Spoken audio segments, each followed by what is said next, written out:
Hello guys, स्वागत है आप सभी का मेरे इस यूट्यूब चैनल अनिकेत क्लासेस पर। आई होप आप सभी अच्छे होंगे, बढ़िया होंगे एकदम। ठीक है, तो मैं आपका स्वागत करता हूँ अपने इस यूट्यूब चैनल पे। काफ़ी समय के बाद जो है मैं क्लास लेकर आया हूँ, एक वीडियो लेक्चर लेकर आया हूँ आपके लिए। बहुत समय से मैं इनएक्टिव था अपने इस चैनल के ऊपर, but still you guys are fantabulous. आप मुझे सपोर्ट करते रहे, आपने मुझे सपोर्ट किया और आज जो है मेरे सब्सक्राइबर्स जो हैं काफ़ी बढ़ चुके हैं और मेरी जो फैमिली है पूरी यूट्यूब के ऊपर अप्रॉक्सीमेटली 1100 तक पहुंच चुकी है, जिसके लिए मैं बहुत ही आपका थैंक यू करता हूं।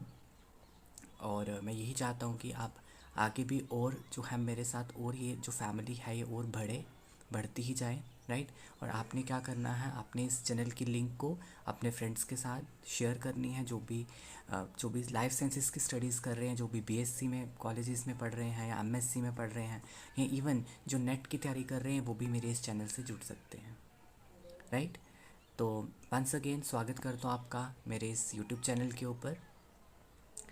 तो आज की जो क्लास रहेगी उसमें हम मस्कीटो बॉर्न डिजीज़, एक मलेरिया रहती है, उसके बारे में पढ़ने वाले हैं। ये जो टॉपिक है ये मैंने बीएससी के सिलेबस से लिया है और ये एक्सक्लूसिवली जम्मू यूनिवर्सिटी का जो सिलेबस है सेमिस्टर 6 का, बीएससी सेमिस्टर 6 जोलॉजी का, उसका जो यूनिट नंबर 2 है वहाँ से इस टॉपिक को लिया गया है, mosquito born disease malaria. But हाँ, जो भी जिस भी कोर्स में मलेरिया टॉपिक रहता है, चाहे वो एमएससी है, चाहे वो बीएससी है, चाहे वो किसी भी यूनिवर्सिटी से है, ये जो क्लास है, ये जो वीडियो है, वो आपको बहुत हेल्प करेगी। तो आपने इसको पढ़ना है, अच्छे से लास्ट तक पढ़ना है। और अगर आपको कोई क्वेरीज रहती है आप कमेंट सेक्शन में मुझे बता सकते हो, एंड साथ ही साथ आप मुझे कमेंट सेक्शन में कुछ टॉपिक को भी सुजेस्ट कर सकते हो जिसके ऊपर जो है मैं आपके लिए क्लासेस लेकर आऊँगा। ठीक है guys. And one more thing, अगर आप मेरे साथ टेलीग्राम पे जुड़ना चाहते हो तो टेलीग्राम चैनल की यहाँ पर मैंने दिया हुआ है, दैट इज़ अनिकेत क्लासेस, और साथ ही साथ जो लिंक है वो मैं डिस्क्रिप्शन बॉक्स में दे दूँगा।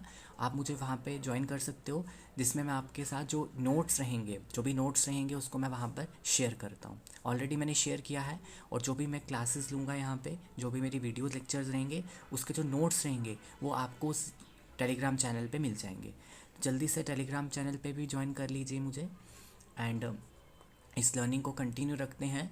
सो स्टार्ट करते हैं आज की क्लास के साथ। ठीक है, तो आज की क्लास रहेगी हमारी mosquito born disease, that is malaria के ऊपर। ठीक है, नाउ आज की क्लास में हम मलेरिया के बारे में देखेंगे। सबसे पहले तो इसकी इंट्रोडक्शन देखने वाले हैं, राइट। इसकी इंट्रोडक्शन देखेंगे, देन एपिडेमियोलॉजी देखेंगे इसका। आफ्टर दैट हम टाइप्स देखेंगे, मलेरिया की कौन कौन सी टाइप्स हैं, ट्रांसमिशन देखा जाएगा। ठीक है, उसके बाद हम साइंस एंड सिम्टम्स की बात करेंगे, क्लिनिकल डायग्नोसिस की बात करेंगे, ट्रीटमेंट स्ट्रैटेजीज़ कौन कौन सी हम यूज़ कर सकते हैं in order to treat this malaria, इस मलेरिया के क्या क्या ट्रीटमेंट्स हम ले सकते हैं, and final is a prophylaxis, like prevention हम कैसे करेंगे इस डिज़ीज़ की, राइट। लाइक क्योंकि prevention is better than cure, prevention is very very important, तो वो हम यहाँ पर देखने वाले हैं। ठीक है, नाउ अब हम सबसे पहले तो अगर हम सबसे पहले बात करें आपका जो सबसे पहले तो जो मस्कीटो रहेगा, सबसे पहले तो मस्कीटो के बारे में पढ़ते हैं थोड़ा सा। मैं आपको मस्कीटो के बारे में थोड़ी सी इंट्रोडक्शन देता हूँ। ठीक है, जो हमारे पास मस्कीटो रहता है, मस्कीटो सबसे पहले तो मस्कीटो जो किस फाइलम से बिलोंग करता है, it belongs to phylum Arthropoda. ठीक है, आर्थ्रोपोडा फाइलम से ये बिलोंग करता है, राइट। वेट अ मिनट, हाँ, तो ये कौन सी फाइलम से बिलोंग करता है, it belongs to phylum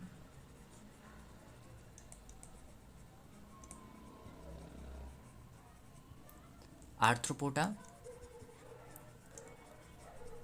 class रहती है इसकी इंसेक्टा। ठीक है, ऑर्डर रहता है इसका डायप्टेरा, और फैमिली रहती है इसकी क्यूलिसीडेई। ठीक है, ये इसकी सिस्टमेटिक पोजीशन है कि फाइलम आर्थ्रोपोडा से बिलोंग करता है। अब जो मस्कीटोज होते हैं ये होते किस तरीके से हैं, they are small small midge like flies, छोटी सी मिज लाइक फ्लाइज होती हैं, ठीक है। एंड ये जो है स्पेशली इनका जो फीमेल मस्कीटो होता है वो हमारा एक्टोपैरासाइट रहता है, ठीक है। एक्टोपैरासाइट जो फीड करता है ब्लड के ऊपर और होस्ट से जो है वो न्यूट्रिशन लेता है। ये जो हमारे पास फीमेल एनोफिली मस्कीटो है, इसके पास रहता है माउथ पार्ट, और उस माउथ पार्ट जो है वो एक ट्यूब लाइक स्ट्रक्चर बनाता है, और उस ट्यूब लाइक स्ट्रक्चर को बोलते हैं प्रोबोसिस, राइट। और इसी प्रोबोसिस के थ्रू वो जो ब्लड है उसको सक करता है फ्रॉम द होस्ट ऑर्गेनिज्म से, ठीक है। तो ये पार्स करता है अपने इस प्रोबोसिस को, और जैसे ही वो इस प्रोबोसिस को पार्स करेगा तो वहाँ से वो ब्लड को सक करेगा। इन एडिशन टू दैट ये जो मस्कीटोज होते हैं ये एक्ट करते हैं एज अ वेक्टर और कैरियर, ठीक है। ये बहुत सारे पैथोजेंस को कैरी करते हैं, ठीक है। जो पैथोजेंस होते हैं, डिजीज़ कॉजिंग एजेंट्स होते हैं, ये उन डिजीज़ कॉजिंग एजेंट्स को भी कैरी करते हैं, और जैसे ही वो फिर बाइट करेगा किसी हेल्दी पर्सन को तो वो जो पैथोजन है वो उसको ट्रांसफ़र कर देगा हेल्दी होस्ट की बॉडी में, और जो हेल्दी होस्ट हो जाएगा वो इन्फेक्टेड हो जाएगा, उसको तरह तरह की जो है डिजीज़ लग सकती हैं, ठीक है। तो ये मस्कीटो के बारे में थोड़ा सा क्या था, ये थोड़ा सा इंट्रोडक्शन था, राइट। अब हम आगे बढ़ते हैं, अब हम स्टार्ट करते हैं प्रॉपर मलेरिया को, ठीक है। अगर हम सबसे पहले बात करें यहाँ पर जो आपका मलेरिया है, it is one of the major public health problems of our country, ठीक है। ये मेजर पब्लिक हेल्थ प्रॉब्लम्स हैं हमारी कंट्री की। And one more thing, it is one of the famous most infectious mosquito borne tropical disease, ठीक है। ये most infectious mosquito borne tropical disease होते हैं which passed on to to humans by the passed on to humans. यहाँ पर ये mistake हो चुकी है, इसमें आप इसको करेक्ट कर दीजिएगा, ठीक है। यहाँ पर आपका क्या है, यहाँ पर आएगा to humans, right, by the female anopheles mosquito. यहाँ पर फीमेल एनोफिली मस्कीटो रहता है, वो इस इन्फेक्शन को, इस डिजीज़ को ट्रांसफ़र करता है ह्यूमंस के अंदर। It is a life threatening disease which is caused bye parasite called Plasmodium which is a protozoan रहता है ये प्लाज्मोडियम, और यही प्लाज्मोडियम एक्चुअली मलेरियल पैरासाइट होता है जो इस फीमेल एनोफिली मस्कीटो की बॉडी में प्रेजेंट होता है। Now there are around 1.5 million confirmed cases, they are reported annually by the national vector borne disease control programme. जो NVBDCP है, ये क्या कर रहा है, ये इसने 1.5 मिलियन जो है केसेस को कंफर्म किया है एनुअली, जिसमें से 40 to 50% जो है वो किसकी वजह से है, प्लाज्मोडियम फैल्सीपैरम। प्लाज्मोडियम फैल्सीपैरम एक स्पीशी है जो कि बहुत डेडली मलेरिया कॉज करती है ह्यूमंस में, उसके बहुत ज़्यादा केसेस यहाँ पर देखने को मिले हैं, ठीक है। नाउ अब क्या है, प्लाज्मोडियम फैल्सीपैरम जो है, it is a most deadly one which is responsible for 90% of the deaths due to malaria. जो भी 90% डेथ्स होती है मलेरिया में, उसमें मेजर जो एजेंट होता है, मेजर जो पैरासाइट होता है वो प्लाज्मोडियम फैल्सीपैरम होता है। Malaria is curable if effective treatment is started early, and अगर डिले किया जाता है ट्रीटमेंट में, that may leads to serious consequences including death, and there is a prompt and effective treatment is also important in order to control the transmission of malaria. क्योंकि हमने सिर्फ उसको सही नहीं करना है, हमने उसको जो ट्रांसमिशन हो रहा है मलेरिया का उसको कंट्रोल भी करना है। तो उसके लिए आप कुछ इफेक्टिव ट्रीटमेंट्स को यूज़ कर सकते हैं, and they are very important, right. अगर एपिडेमियोलॉजी की बात करें कि इससे कितना ज़्यादा जो है फैला हुआ और इसने कितने कितने लोगों को अफेक्ट किया है, देर आर 2 बिलियन पीपल जो एरियाज़ में रहते हैं of, they are at risk of malarial transmission in 106 countries and territories में, ठीक है। 2 बिलियन पीपल, ठीक है, वो एट हाई रिस्क के ऊपर है मलेरिया ट्रांसमिशन के इन 106 कंट्रीज़ एंड टेरिटरीज़। ना अगर WHO को अकॉर्डिंगली बात करें तो WHO ने एस्टिमेट किया कि 2016 में मलेरिया जो था उसने कॉज किया था 216 million clinical episodes and 4,45,000 deaths, ठीक है। तो इतना जो है 216 मिलियन क्लिनिकल एपिसोड्स मिले 2016 में, और डेथ्स कितनी हुई, 4,45,000 डेथ्स जो है रिपोर्ट की गई WHO ने 2016 में, इसने एस्टिमेट दिया, राइट। ये था एपिडेमियोलॉजी। अगर हम टाइप्स की बात करते हैं यहाँ पर, जो टाइप्स रहती हैं यहाँ पर, कुछ अप्रॉक्सीमेटली 5 टाइप्स के देखे गए हैं। फर्स्ट इज़ प्लाज्मोडियम फैल्सीपेरम, ये ट्रॉपिकल और सब ट्रॉपिकल एरियाज़ में पाया जाता है and it is a major contributor of the deaths from severe malaria. जो सेवियर मलेरिया है उसमें सबसे ज़्यादा कंट्रीब्यूशन इसी पैरासाइट की है।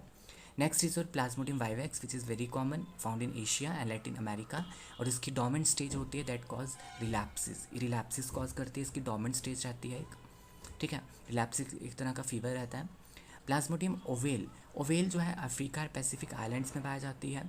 प्लाज्मोडियम मलेरिया जो है it is found world wide and can cause chronic infection से कॉज कर सकता है। नेक्स्ट इज योर प्लाज्मोडियम नॉलेसाई, ये through out south east Asia में देखा गया है और ये बहुत रैपिडली प्रोग्रेस करता है from an uncomplicated case to a severe malaria infection, ठीक है। तो ये 5 तरह की स्पीशीज़ रिपोर्टेड है प्लाज्मोडियम की, plasmodium falciparum, plasmodium vivax, plasmodium ovale, plasmodium malaria and plasmodium knowlesi, ठीक है। नाउ आगे अगर बढ़ते हैं, if you talk about the transmission cycle of malaria, कि जो मलेरिया है वो किस तरीके से ट्रांसमिट होता है, क्योंकि इसमें जो ट्रांसमिशन एजेंट है यहाँ पर जो वेक्टर है वो है हमारा फीमेल एनोफिली मस्कीटो। तो सबसे पहले क्या होगा, जो मस्कीटो होता है वो फीड करता है एक ब्लड ऑफ इन्फेक्टेड पर्सन, ठीक है। वो पर्सन जो ऑलरेडी इन्फेक्टेड था उसके ऊपर एक नॉर्मल मस्कीटो जो है फीड करेगा और वो बन जाएगा मलेरिया पॉजिटिव, यहाँ पे वो मलेरिया पॉजिटिव बन जाएगा। देन उसके बाद क्या होता है, जो मस्कीटोज़ हैं वो इन्फेक्टेड हो गए।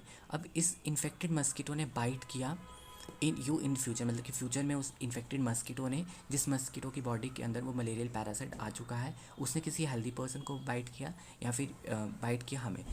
इसके बाद क्या होगा कि जैसे वो बाइट करता है ड्यूरिंग ब्लड सकिंग, वो क्या करता है जो मलेरियल पैरासाइट है उसको हमारी बॉडी में ट्रांसमिट कर देगा, ठीक है। क्योंकि जब ये ब्लड सक करता है उस टाइम पर ये कुछ सलीवा को हमारी बॉडी में डाल देता है ताकि वहाँ पे ब्लड क्लॉटिंग के लिए, ठीक है, उस तरीके से। और उस सलीवा में जो है बहुत सारे इसके स्पोरोजोइट्स होते हैं, कुछ लावाज होते हैं, ठीक है, और वो चले जाते हैं मलेरियल पैरासाइट जो स्पोरोजाइट है वो चला जाता है हमारी बॉडी के अंदर। इसके बाद मलेरियल पैरासाइट सबसे पहले ट्रैवल करता है टू योर लीवर, सबसे पहले वो लीवर में जाएगा। आफ्टर दैट वो पैरासाइट वहाँ पर लीवर में मेच्योर होता है, शाइजोगोनी से अपना नंबर बढ़ाएगा, उसके बाद वो एंटर कर जाएगा आरबीसीज में, हमारे रेड ब्लड सेल्स में। उस टाइम पर क्या होता है, people typically develop malarial symptom. इस टाइम पर वहाँ पर मलेरियल सिम्टम्स आने लगते हैं क्योंकि जो आरबीसीज होते हैं वो डिस्ट्रॉय होना स्टार्ट हो जाते हैं, उनकी डिस्ट्रक्शन होना स्टार्ट हो जाती है। और साथ ही साथ वहाँ पर ये देखा गया है कि एक पिगमेंट होती है हेमोजोइन, वो रिलीज़ होती है और उससे क्या है हमें फीवर कॉज होता है। जब आपका आरबीसी को आरबीसी को डिस्ट्रक्ट किया जाता है, स्पॉइल किया जाता है बाय योर मलेरियल पैरासाइट, ठीक है। इसके बाद क्या होता है, वो जो अनइन्फेक्टेड मस्कीटो अगर बाइट करेगा हमें इस स्टेज पे, किस स्टेज में, जब हमारे अंदर मलेरियल सिम्टम्स आ चुके हैं, हमारी बॉडी में जो स्पोरोजाइट है वो इनॉर्मस अमाउंट में मल्टीप्लाई कर चुका है, इस टाइम पे अगर हमें कोई अनइन्फेक्टेड मस्कीटो बाइट करता है तो वो जब वो ब्लड सक करेगा, ब्लड में क्या होगा, ब्लड में हमारे स्पोरोजाइट्स होंगे, वो उसकी बॉडी में, मस्कीटो की बॉडी में चल जाएंगे और वो अगेन क्या हो जाएगा, इन्फेक्टेड हो जाएगा। ना ये वाला जो इन्फेक्टेड मस्कीटो है ये अब एक तरीके से ट्रांसमिशन करेगा और ये साइकिल को कंटिन्यू करेगा अगेन और लोग और होस्ट को बाइट करके।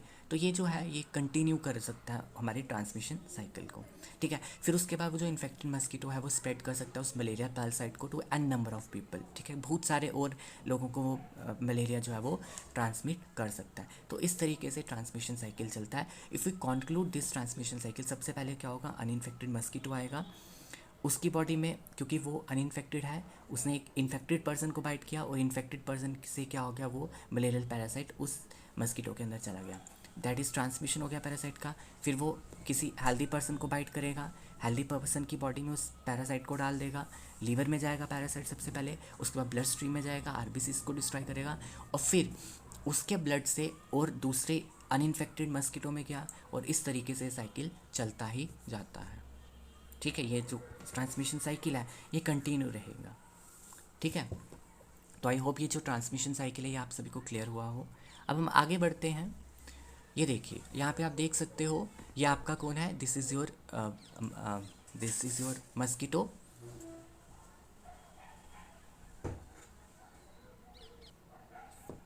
यहाँ पे आप देख सकते हो ये जो मस्कीटो है ये बाइट कर रहा है, अगर मैं आपको दिखाऊं, ये मस्कीटो यहाँ पर बाइट कर रहा है, ठीक है। जैसे इसने बाइट किया, बाइट करने से क्या हुआ कि इसने जो इसके जो स्पोरोजाइट्स थे वो इसने कहाँ डाल दिए, वो इसने इस बॉडी के अंदर एंटर करवा दिए, ठीक है। जैसे वो स्पोरोजोइट्स ब्लड स्ट्रीम के थ्रू पहले तो लीवर में गए, लीवर में बहुत सारे डिवाइड किए, मीरोजोइट्स बनते हैं, मीरोजोइट्स के बाद ट्रोफोजोइट्स बनते हैं, ठीक है। फिर उसके बाद यहाँ पर ये ट्रोफोसाइट कहाँ पर बनता है, आरबीसी में बनता है, ठीक है। उसके बाद आरबीसी में ही इसके गैमिट्स बन जाते हैं और वो गैमिट्स जो है फाइनली फिर मस्कीटो में जाते हैं और मस्कीटो में इसका जो लाइफ साइकिल है वो कंप्लीट होता है, ठीक है। क्योंकि जो मलेरिया होता है ना, यहाँ पे जो आपका मलेरियल पैरासाइट है, इसको 2 होस्ट चाहिए होते हैं, एक primary host and secondary host. एक होस्ट में ये अपने वेजिटेटिव फेज को कवर ये कंटिन्यू करता है और एक फेज़ में रिप्रोडक्टिव फेज़ को। जो आपका मस्कीटो है, फीमेल मस्कीटो, उसको जो उसकी बॉडी में ये सेक्सुअल फेज़ को जो है वो कंटिन्यू करता है, क्योंकि जो गैमिट्स होते हैं वो ह्यूमन की बॉडी में बनते हैं। ह्यूमन होस्ट से वो गैमिट्स आते हैं फीमेल अनोफली मस्कीटो की बॉडी में, वहाँ उसको सूटेबल कंडीशंस मिलती हैं, वहाँ पर उसका फ्यूजन होती है, उसके बाद आगे जो जाइगोट वगैरह बनेगा और उसके बाद वो स्पोरोजाइट्स बनते हैं। फिर वो स्पोरोजाइट्स आते हैं मस्कीटो की बॉडी से ह्यूमन की बॉडी में और फिर वो वहाँ पे गैमीट्स बनते हैं ह्यूमन की बॉडी में। तो दोनों होस्ट यहाँ पर चाहिए।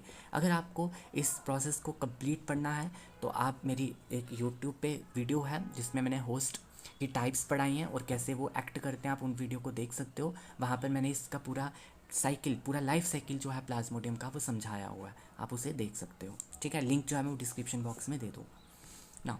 अगर हम आगे बढ़ते हैं, अगर हम इसको आगे बढ़े अब ना, अब यहाँ पर आप देख सकते हो ये अगेन समझाने की कोशिश की गई है। इसे अगर आप देखो, सबसे पहले तो फीमेल एनोफली मस्कीटो है, फीमेल एनोफली मस्कीटो ने आके यहाँ पर बाइट किया और इंजेक्ट किए, जो स्पोरोजाइट्स को इंजेक्ट किया इनटू द होस्ट बॉडी। उसके बाद यहाँ पर क्या हुआ, वो स्पोरोजाइट्स ब्लड में गए, ब्लड से मूव करता हो सीधे कहाँ गए, लीवर में गए, लीवर में जाके वो डिवाइड करते हैं, डिवाइड करने के बाद वो फिर वहाँ से आरबीसीज पे जाते हैं, आरबीसीज को डिस्ट्रक्ट करते हैं। और देखिए जो आरबीसीज हैं, जो आपके आरबीसीज है, वहाँ पे क्या बनते हैं, वहाँ पे मीरोजॉइड्स, वो जो मीरोजॉइड जाकर आरबीसी को इन्फेक्ट करते हैं और फिर आरबीसी से क्या बनते हैं, आपके गैमिट्स बनते हैं, ठीक है। मीरोजॉइड्स कौन से बने, मीरोजॉइड्स बने आपके लीवर से मीरोजॉइड्स रिलीज हुए, उन्होंने जाके आरबीसी उसको इन्फेक्ट किया और आरबीसी जैसे इन्फेक्ट होते हैं तो वो डिस्ट्रक्ट होना स्टार्ट हो जाए, वो टूटना स्टार्ट हो जाते हैं, ठीक है। और फाइनली वहाँ से गैमीट्स बनते हैं, गेमिटोसाइट्स मेच्योर होते हैं इन्फेक्टेड इरिथ्रोसाइट्स में और वो ब्लड में रिलीज़ करवा दिए जाते हैं।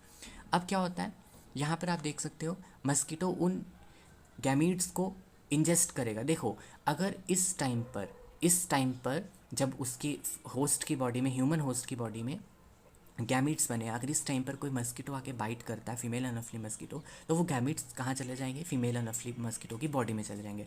अगर वहाँ पर बाइट नहीं किया उसको तो कुछ समय के बाद ये जो गैमिटोसाइट्स होते हैं ये डाई हो जाते हैं, ठीक है। तो ये ट्रांसमिशन साइकिल कहीं ना कहीं यहाँ पर टूट जाता है। तो अगर गैमिट्स यहाँ पर बने हुए हैं उस टाइम पर, उसके कुछ ही समय तक जो है, अगर वहाँ पर आता है फीमेल अनोफली, बाइट करेगी, ब्लड सक करेगी, ब्लड सकिंग के दौरान वो गैमिटोसाइट्स को अपनी बॉडी में ट्रांसफ़र करेगी। जैसे ट्रांसफ़र करेगी तो वहाँ पर गैमिट्स उसकी बॉडी में जाके फ्यूज़ करेंगे, फिर उससे जो है आगे लावास बनेंगे, स्पोरोजॉइट्स बनेंगे और फिर वो वापस से इन्फेक्टेड हो जाएगी, फिर वापस से वो दूसरे किसी ह्यूमन होस्ट को, हेल्दी होस्ट को जो है वो बाइट करेगी। तो इस तरीके से प्रोसेस पूरा का पूरा चलता जाता है, ठीक है। यहाँ पर क्या लिखा है, हेपेटोसाइट्स होते हैं आपके लीवर के सेल्स स्पोरोसाइट से इन्फेक्टेड होते हैं और वहाँ पर वो शाइजोकोनी करते हैं, शाइजोन्ट बनाते हैं, बहुत सारे नंबर में वो डिवाइड करते हैं और वो मीरोसाइट्स की फॉर्म में बाहर आते हैं, ठीक है। अब आप यहाँ पर देख सकते हो ये आरबीसी से डिस्ट्रॉय हो चुके हैं क्योंकि उनको डिस्ट्रक्ट कर दिया जा रहा है। यहाँ से हेमोजोइन पिगमेंट निकलते हैं और जिससे हमारे फीवर होता है during malaria, right. I hope ये क्लियर हो आपको। आगे बढ़ते हैं हम। देखिए अब हम बात करेंगे साइंस एंड सिम्टम्स के बारे में। अब जो आपका मलेरिया है, मलेरिया एक तरीके से एक्यूट फिब्राइल इलनेस होती है and this type of illness is accompanied by a fever से स्टार्ट होती है, ठीक है। इसमें फीवर रहता है आपका।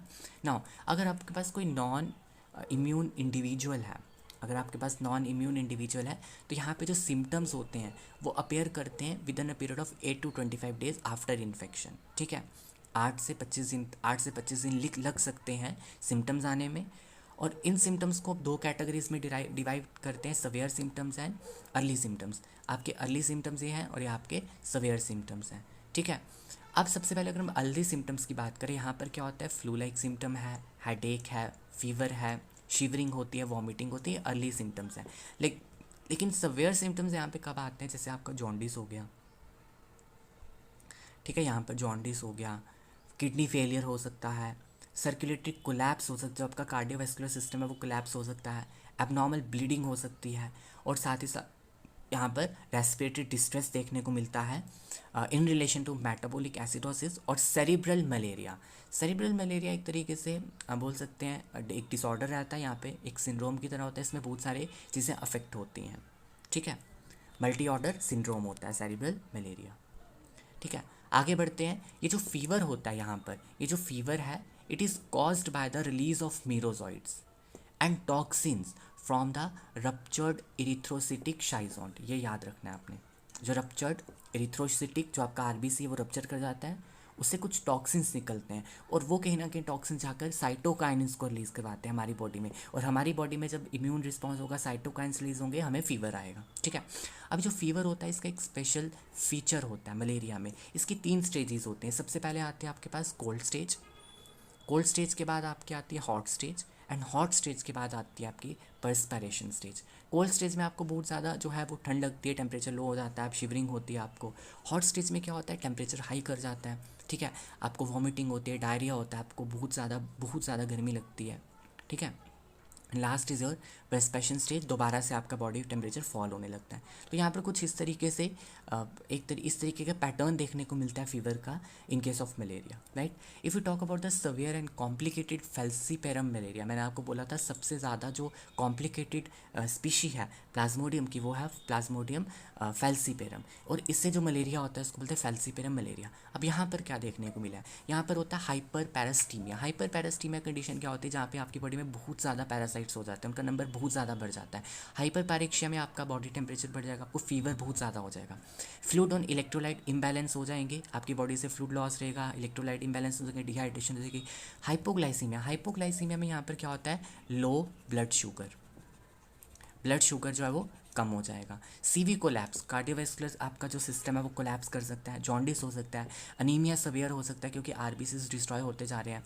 यहाँ पर क्या देखा गया है, यहाँ पर देखा गया है ब्लैक वाटर फीवर, ठीक है। अब जो ब्लैक वाटर फीवर होता है इसमें क्या रहता है, इसमें अगर मैं आपको बताऊँ तो यहाँ पर क्या देखने को मिला है, इसमें आपके पास एक तरीके का सिंड्रोम होता है, और इस सिंड्रोम में क्या होता है, आपकी हेमोलिसिस हो जाती है, हेमोलिसिस विथ सवियर एनीमिया, बहुत ज़्यादा आपको एनीमिया हो जाएगा, और हमारी बॉडी से जो यूरिन है वो एक तरीके से dark red to black colour का निकलना स्टार्ट हो जाता है, इसी को बोलते हैं ब्लैक वाटर फीवर, ठीक है। इसमें क्या है, इट इज़ अ सिंड्रोम जिसमें क्या होगा, फेब्राइल इंट्रावेसिकुलर हेमोलिसिस हो जाएगी, इंट्रावेस्कुलर हेमोलिसिस, सवेयर एनीमिया हो जाएगा, एंड साथ ही साथ जो आपका यूरिन है वो dark red to black colour का यूरिन बॉडी से बाहर आएगा, इसी को बोलते हैं ब्लैक वाटर फीवर।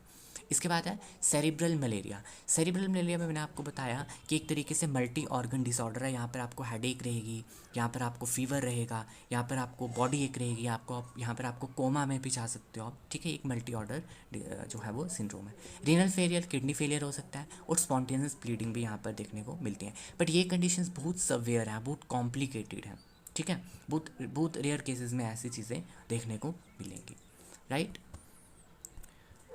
आगे बढ़ते हैं। अब क्लिनिकल डायग्नोसिस क्या, ठीक है। क्लिनिकल डायग्नोसिस में कुछ कैरेक्टरिस्टिक फीवर होता है इसमें, जैसे अटैक जो है it is repeated at third day पे इसका अटैक होता है, किसका, टर्टेन फीवर का, और 4th डे पे होता है क्वार्टेन मलेरिया का, ठीक है। एक होता है आपका टर्टेन फीवर मलेरिया, एक होता है क्वार्टेन आपका होता है फेल्सीपेरम वाला, इसमें 4th डे पे अटैक होता है। आपका स्प्लीन एनलार्ज हो जाएगा, जो कि क्लिनिकल डायग्नोसिस, आप डायग्नोसिस कर सकते हो इससे। आपको अनीमिया हो जाएगा, जो आरबीसी का काउंट है वो बहुत कम हो जाएगा, लो हो जाएगा बिल्कुल। तो these are the clinical diagnosis, right. After that कौन कौन से ट्रीटमेंट स्ट्रैटेजीज को हम अपना सकते हैं हमें इसको कंट्रोल करने के लिए, there are anti malarial drugs which can be used like chloroquine sensitive, जहाँ पे क्लोरोक्विनीन है, उसके बाद आपके पास क्लोरोक्विनीन प्लस प्राइमाक्विन, वाइवेक्स या ओवेल के लिए आप इस ड्रग्स को ले सकते हो, these are the anti malarial drugs. इसके बाद कुछ क्लोरोक्विन रेजिस्टेंस के लिए आप मेल्फोक्विन ले लोगे, क्विनिन ले लोगे, और आर्टिमिसिन डेरिवेटिव, ठीक है। तो आर्टिमिसिन एक प्लांट होता है, एंटी मलेरियल प्रॉपर्टीज़ होती है, उससे आर्टिमिसिन आपका कंपाउंड निकलता है, उससे भी जो है आप इसे यूज़ कर सकते हो, ठीक है।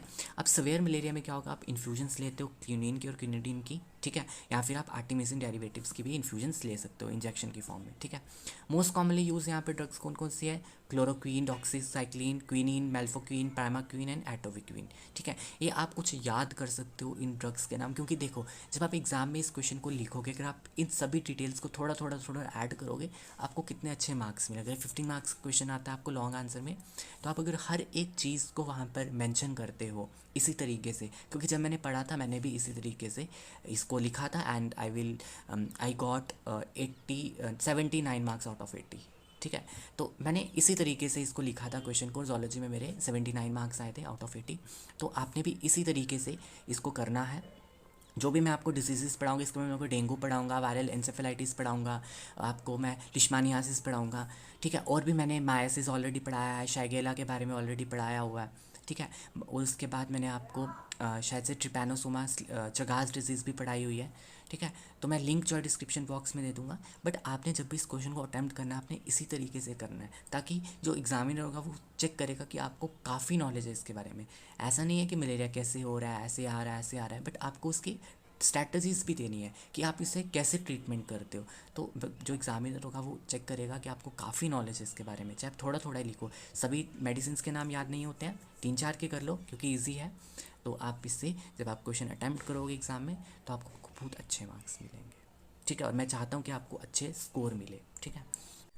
नाउ अब हम बात करेंगे मलेरिया को कैसे आप कंट्रोल कर सकते हो, क्या क्या आप प्रिवेंटिव मेजर्स फॉलो कर सकते हो मलेरिया को कंट्रोल करने के लिए, क्या क्या प्रोफाइलेक्सिस आप यूज़ कर सकते हो, ठीक है। तो prevention is very very important, and we can say we also remember the proverb that is prevention is better than cure, क्योंकि जब आपको कोई भी डिजीज़ होती है उससे हमारी बॉडी पे बहुत इफ़ेक्ट्स पड़ते हैं, ठीक है।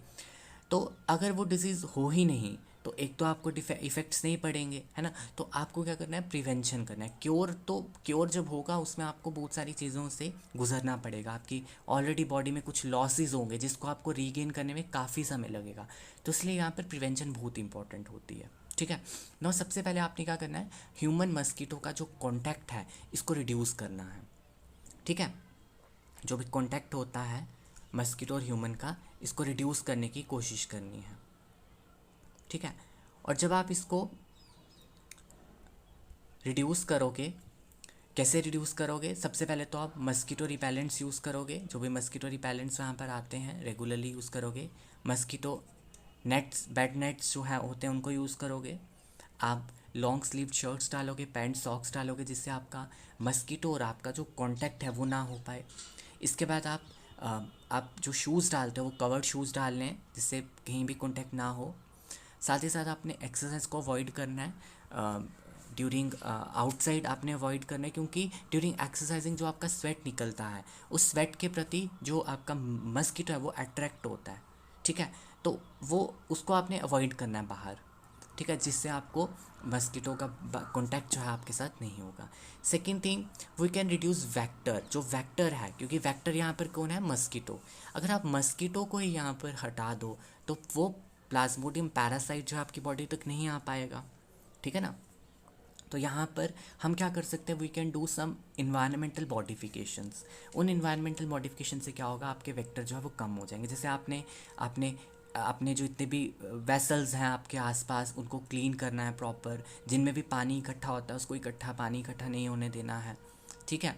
ताकि वहाँ पर जो ब्रीडिंग स्टेशन, क्योंकि जब भी पानी इकट्ठा होगा स्टेगनेंट वाटर रहेगा, उस वो एक तरीके से ब्रीडिंग स्टेशन एक्ट करेगा फॉर मस्कीटोज। अगर आप उनको हटा दो कि ब्रीडिंग नहीं होगी, मस्कीटो के एग्स नहीं बनेंगे, लावा नहीं बनेंगे, मस्कीटो नहीं बनेगा। क्लियर।